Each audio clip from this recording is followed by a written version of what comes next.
नमस्कार विद्यार्थ्यांनो, माझे नाव माधुरी राजभर आहे. मी तुम्हाला हिंदी हा विषय शिकवणार आहे.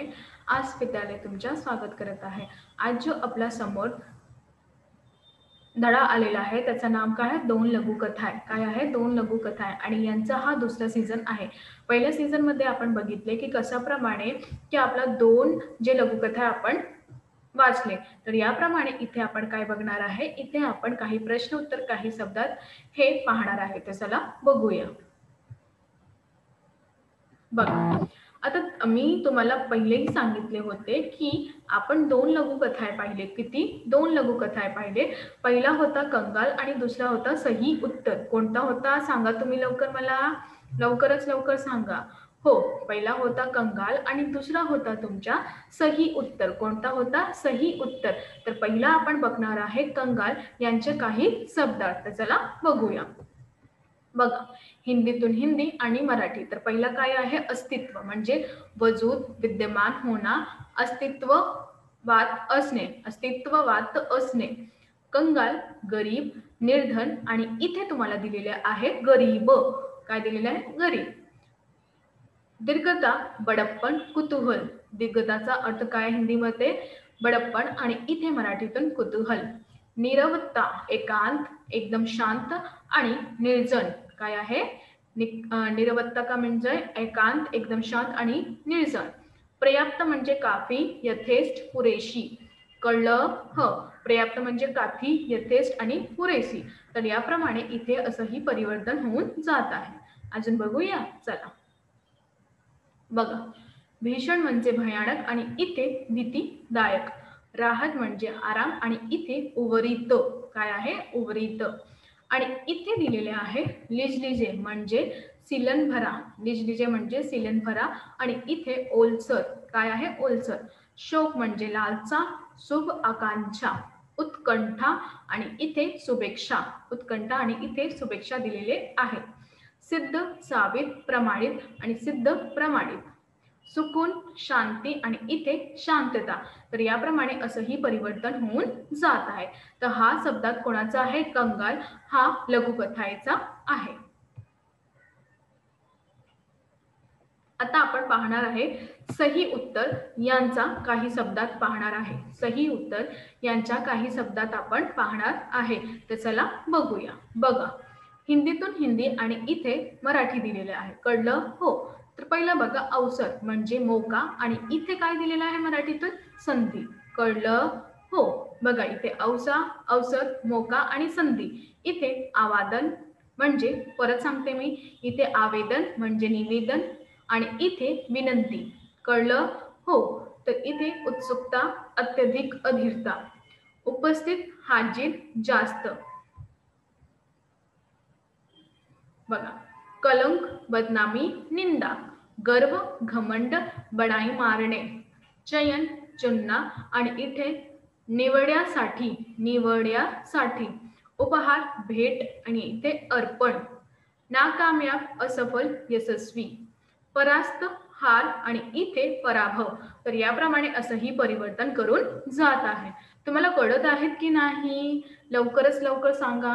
नाही कळणार तर तुम्ही पुन्हा मला विचारून घ्या. कळलं? हो. तर कळणार काय? कळलं का नाही तुम्हाला? कळलं. छान. तर अजून बघूया, चला बघा. प्रतिदिन म्हणजे चुना गया, निवडले. भ्रष्ट, मार्ग से विचलित, मार्गावरून विचलित झाले. योग्यता, सामर्थ्य, परवणारी. राय, विचार आणि इथे कल्पना. रिश्वत, घूस आणि इथे चढणे. रुची, इच्छा आणि इथे इच्छा. तर याप्रमाणे असंही परिवर्तन करून जात आहे. कळतं की नाही? हो. तर चला अजून बघूया. बघा, आता आपला तर झालेला शब्दात आपला झालेला आहे. आता आपण बघणार आहे प्रश्न किंवा उत्तरे पाहणार आहे. तर तुम्ही इथे बघणार की इथे मी तुम्हाला ना दोन आकलन दिलेले आहे, म्हणजे दोन परिच्छेद दिलेले आहे. दोन म्हणजे एकच आहे, अर्धा अर्धा दिलेले आहे. तर तुम्हाला परिच्छेद ना इथून पासून इथे आहे. कुठे? इथून पासून इथे आहे. तर यांचा खाली हे होता, मी इथे दिलेले आहे. तुम्हाला कळत आहे का ना तुम्हाला? हो. तर याबद्दल तुम्हाला जे प्रश्न आहेत ते यामध्येही तुम्हाला शोधून करायचं आहे किंवा लिहायचं आहे. तर हा तुमचा काय आहे, परिच्छेद आहे, ज्यांना मराठीमध्ये आकलन म्हणतात. हा तुमचा परिच्छेद आहे. तर याबद्दल तुम्हाला जे प्रश्न आहे त्याला शोधून इथे लिहायचं आहे. कळत आहे की नाही तुम्हाला? हो. तर चला तुमचा प्रश्न बघूया. बघा, तुमचा पहिला प्रश्न आलेला आहे. बघा, गद्यांश पढ़कर दी गई सूचनाओं के अनुसार कृतियां कीजिए. तुम्हाला हे जे गद्यांश ते पहिला तुम्हाला दाखवले होते मी, हे तुमच्या गद्यांश आहे. त्याला पढून किंवा वाचन करून त्यांचे सूचना जे दिलेले आहेत त्यांचं कृती करायचं आहे. तर पहिला बघा, कृती अ, आकलन कृती. कोणता आहे? आकलन कृती. तर पहिला आहे कारण लिखिए. कारण लिहायचं आहे. तर पहिला काय आहे, रातों में भी गर्म लू और उमस से चैन नहीं मिलता था. तर इथे पहिला प्रश्न तुमचा आहे, रातो म्हणजे रात्री पण गरम लू आणि उमस बद्दल आम्हाला चैन नाही भेटत होता. तर यांचं उत्तर आहे क्योंकि इस वर्ष बड़ी भीषण गर्मी पड़ रही थी. तर यांचं कारण काय होता?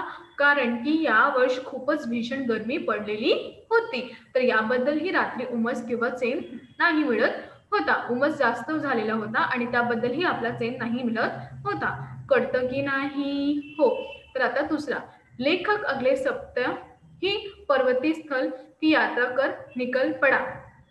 तर हा जो लेखक आहे, पुढच्या सप्ताह म्हणजे अगले सप्ताह मध्येही पर्वतीय स्थल यांच्याकडून निघाले होते.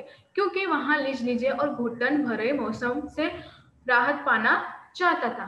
कारण की जे लेखक आहे त्या जे लिजलेजे आणि घुटनभर जो मौसम होता त्याबद्दल त्याला राहत नाही भेटत होता. तर याप्रमाणे ते तिथून निघाला होता. कळतं की नाही? हो. तर आता आपण दुसरा पाहणार. बघा, संजाल पूर्ण कीजिए. पहिला, लेखक के मन में सुकून सा महसूस इन्होंने करवाया. लेखक यांचा मनात सुकून असा महसूस कोणी करवले? तर चला बघूया. यांचे 4 उत्तर आहे. किती? 4. तर तुम्ही बघणार इथे आणि इथे आणि इथे आणि इथे हा चौकटी दिलेला आहे. तुम्हाला पण असंही बनवून लिहायचं आहे. कळतं की नाही? हो. तर चला पहिला, प्राकृतिक सौंदर्य न. कोणी? प्राकृतिक सौंदर्याने, विशाल कार्य वृक्षाने, झरणाने आणि हरे भरे उंची पहाडने. तर याबद्दल तुम्ही पाहणार हा चार्ज आहे ना, त्यांनीही याचा परिवर्तन केलेले आहे. तुम्हाला कळत आहे की नाही? हो. तर आता आपण इथे तुम्हाला जे तिसरा प्रश्न आहे, कोण कोणास म्हणाले, म्हणजे किसने किससे कहा, म्हणजे कोण कोणास म्हणाले. तर पहिला आहे तुमचा 5 रुपये का. कोणी म्हणाला आहे? 5 रुपयेचा. तर असा वाक्य हे जे वाक्य आहे, भुट्टे वालों ने लड़के से कहा. कोणी कोणाला म्हणाले आहे? हा वाक्य भुट्टेवाणी म्हणजे भुट्टेवाले जे आहे ह्यांना लेखकना सांगितले होते. दूसरा, तो रहने दो. असं कोणी सांगितले? लेखक ने भुट्टेवाले से कहा. तर हा जे वाक्य हे लेखक यांनी भुट्टेवाले यांना सांगितले आहे. तिसरा, तुम 3 ले लो. तुम्ही 3 घेऊन या. तर याप्रमाणे इथे हा वाक्य लेखकने भुट्टेवाले से कहा. हा वाक्य कोणी कोणाला म्हटले आहे? हा वाक्य भुट्टेवाले म्हणजे जे विकत करणारा होता त्यांनी लेखकला असंही म्हटलं आहे. आता तुमच्या समोर आलेला आहे प्रश्न चौथा. कोणता आलेला आहे? प्रश्न चौथा. तर चौथा प्रश्न काय आहे बघूया.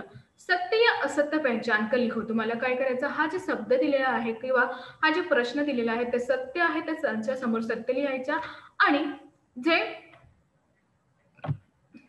गलत आहे म्हणजे असत्य आहे त्याच्या समोर असत्य लिहायचं. तर पहिला बघूया. चला, पहिला आहे लेखक झील के किनारे टहल रहे थे. लेखक हा जे आहे ते झीलाच्या किनारे टहलत होता. तर यांचं उत्तर काय आहे बघूया. यांचं उत्तर आहे सत्य. पहिला यांचं उत्तर काय तुमचं दिलेलं आहे? सत्य. दूसरा तुमच्या समोर आलेला आहे, भुट्टे वालों ने एक भुट्टे का दाम 3 रुपये बताया. भुट्टेवाला हा जो होता, एक जी भुट्टा यांचा दाम काय सांगितले होते? 3 रुपये का? नाही, 5 रुपये सांगितले होते. तर याप्रमाणे हा तुमचा जे प्रश्न आहे हा असत्य आहे. कळतं की नाही तुम्हाला? हो. तर आता आपण दुसरा बघूया. आता आपल्या समोर आहे दुसरा जो प्रश्न ते काय? संवाद अभिव्यक्ती.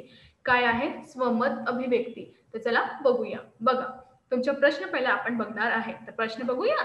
चला, कुछ व्यक्तियों की धन संपत्ति की स्वभाव से कंगाल ही प्रतीत होते हैं. परिच्छेद के आधार पर अपने विचार लिखिए. काही असा व्यक्ती असतात त्यांच्याकडे धन असतात पण त्यांचा स्वभाव ही कंगाल आहे असं प्रतीत होऊन जात आहे. तर तुम्हाला हा परिच्छेद आधारातून आपला विचार लिहायचा आहे. तर मी इथे लिहिलेले आहे. तर याबद्दल हा तुमचं उदाहरण आहे. तुमच्या मनात काय आहे तुम्ही आपल्या वहीवर लिहून घ्या. कळलं? हो. तर बघूया चला. परिच्छेद के आधार पर स्पष्ट किया है कि प्रत्येक धन संपन्न व्यक्ती मन से कंगाल नहीं होता. आणि ह्या परीक्षेत आधारात हा स्पष्ट करून जात आहे की प्रत्येक जे धन संपन्न आहे त्या व्यक्तीत मनातून कंगाल नाही होता. फिर भी आमतौर पर कुछ धन संपन्न व्यक्ती मन से कंगाल होते. आणि काही असं आमतौर बद्दल काही असं लोक आहे जे धन संपन्न व्यक्ती मनात कंगाल असतं. वे स्वयं की ऐशो आराम की जिंदगी पर लाखों रुपये खर्च करते हैं. आणि ते स्वबद्दल आपले जे ऐशो आराम हा जिंदगी आहे ना त्याच्याबद्दल ते लाखों रुपये आपला खर्च करून जात आहे. लेकिन किसी गरीब व्यक्ती के लिए कुछ खरीदने समय अथवा पैसे देते समय अनाकारी करते. परंतु जेव्हा कोणताही गरीब व्यक्ती समोर तुम्ही काही घेतात त्याने तर पैसा द्याबद्दल खूपच अनाकारी करून करते. हा दिखावे के लिए लाखों रुपये खर्च देते. हा फक्त दाखवण्यासाठी हा रुपये खर्च करते. तर अनाकारी करते हैं. किसी गरीब को उसकी कमाई मजदूरी या पैसे देते समय आनाकानी करते. कोणताही गरीब यांना पैसे द्यायचे तर खूप आनाकानी करते. उन्हें कभी कभी किसी गरीब की गरीबी की बेबसी पर दया नहीं आता. आणि कधीही त्यांना जे गरीब आहे त्यांची बेबसी बद्दल त्यांना दया नाही येते. वे सिर्फ स्वयं के बारे में सोचते. ते फक्त आपल्यासाठी ही विचार करते. सचमुच ये कुछ अमीर वर्ग के लोग की सुकंचित मानसिकता आहे. आणि हा सर्वश्रेष्ठ आहे की काही जे असे व्यक्ती आहेत त्यांच्या मनात हा सगळं चालत आहे. कळलं? हो. आता हा दुसरा आहे. कोणता दुसरा? सही उत्तर यांचा आहे. प्रश्न आणि उत्तर बघूया. तर हा तुमचा काय आहे सांगा लवकर. परिच्छेद आणि आकलन आहे. बघा गद्यांश पढ़कर दी गई सूचनाओं के अनुसार कृतिया कीजिए. पहिला आहे नौकरी पाने के लिए युवक द्वारा किए गए प्रयास. यांचं उत्तर आहे कई स्थानों पर नौकरी के लिए आवेदन कर चुका था आणि साक्षात्कार दे चुका था. तर कोणता असं स्थानी होता ज्याच्याकडे ते आवेदन दिलेले होते. आणि दुसरा जे तुमचा आहे साक्षात्कार दे चुका था. आणि दुसरा इन कारणों से युवक का नौकरी के लिए चयन नहीं हो रहा था. या कारणाबद्दलही त्यांचा नोकरीमध्ये चयन नाही होता. हर जगह भ्रष्टाचार रिश्वत का बोलाबाल. सर्वश्रेष्ठ जगह किंवा सर्व जगात भ्रष्टाचार होते आणि रिश्वत यांचा बोलबाला झालेला होता. म्हणून आता इथे पाहणार तुम्ही निम्नलिखित शब्दों में से ऐसे प्रश्न बनाए जिसके उत्तर निम्न शब्दों. पहिला है साक्षात्कार, दूसरा फर्स्ट. तर पहिला यांचं उत्तर काय आहे? युवक को आज किसके लिए जाना था. युवक यांना आज कोणासाठी जायचं लागत होता. दुसरा सामाजिक व्यवस्था कैसी थी. सामाजिक जे व्यवस्था होती ती कशी होती. सामाजिक जे व्यवस्था होती ती कशी होती.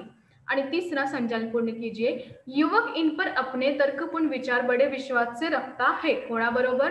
देशप्रेम, शिष्टाचार, इमानदार, नैतिकता. तर याप्रमाणे इथे 4 उत्तर दिलेले आहे. तुम्हाला लिहायचं आहे असंही प्रमाणे. कळलं? हो. आता तुमच्याकडे स्वमत प्रश्न आलेला आहे ते आपण करणार. बघा भ्रष्टाचार एक कलंक है. इन कथर के संदर्भ में अपने विचार लिखा. भ्रष्टाचार हा एक कलंक आहे. या शब्दातून आपला विचार लिहायचा आहे. तर बघा उत्तर आहे भ्रष्टाचार समाज के लिए अभिशाप है. भ्रष्टाचार या समाजासाठी एक अभिशाप आहे.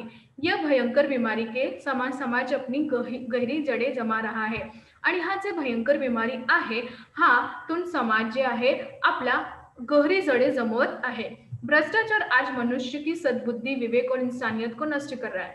भ्रष्टाचार हा आज मनुष्य किंवा सद्बुद्धी आणि त्यांचा विवेक, इंसानियत हा सगळं नष्ट करून जात आहे. चोरी, बेईमानी, घोटाला, शोषण, अनेकता, आचरण, अराजकता, भ्रष्टाचार के विविध रूप आहे. यांचा विविध रूप कोणकोणता आहे भ्रष्टाचारचा? चोरी, बेईमानी, घोटाला, शोषण, अनैतिक आचरण हा सगळं भ्रष्टाचार विविध रूप आहे. विकसित और विकासशील दोनों भी देश के लिए भ्रष्टाचार व्याप्त है. विकसित आणि विकासशील हा दोघंही देशात भ्रष्टाचारातून व्याप्त आहे. खेळ, राजनीति, शिक्षा, व्यापार, सरकार और आम जनजीवन इसका दुष्प्रभाव स्वरूप स्पष्ट है. ये दिखाई देता है कि समाज में समानता के लिए भ्रष्टाचार को संपूर्ण रूप से नष्ट करना नितांत आवश्यक है. याबद्दलही आपल्याला समाजासाठी किंवा लोकांसाठी यांना भ्रष्टाचार संपूर्ण नष्ट करायचा या आवश्यक आहे. प्रत्येक व्यक्ति को अपनी जिम्मेदारी के प्रति निष्ठावान होकर भ्रष्टाचार से मुक्त होना चाहिए. जे प्रत्येक जण आहे, प्रत्येक जो व्यक्ती आहे त्यांना हा जे भ्रष्टाचार आहे यातून निष्ठावत होण्याचा आहे आणि याबद्दल असे सांगितलं आहे की भ्रष्टाचार यांच्याकडे आपल्याला मुक्त होणार आहे. आपलं जे समाज आहे यांना पण निर्माण करायचं आहे. कळलं की नाही? हो. तर तर आज आपण काय शिकलो? आज आपण हे शिकलो की कसं प्रमाणे यांचे प्रश्न किंवा उत्तरे होणार आणि कसं प्रमाणे तुम्ही लिहिणार आहे. तर याबद्दल मी तुम्हाला सांगितलं आहे की जसं दिलेलं आहे तसंही प्रमाणे तुम्ही सगळं लिहून घ्या व्यवस्थित प्रमाणे आणि नीट प्रमाणे लिहून घ्या. कळलं? हो.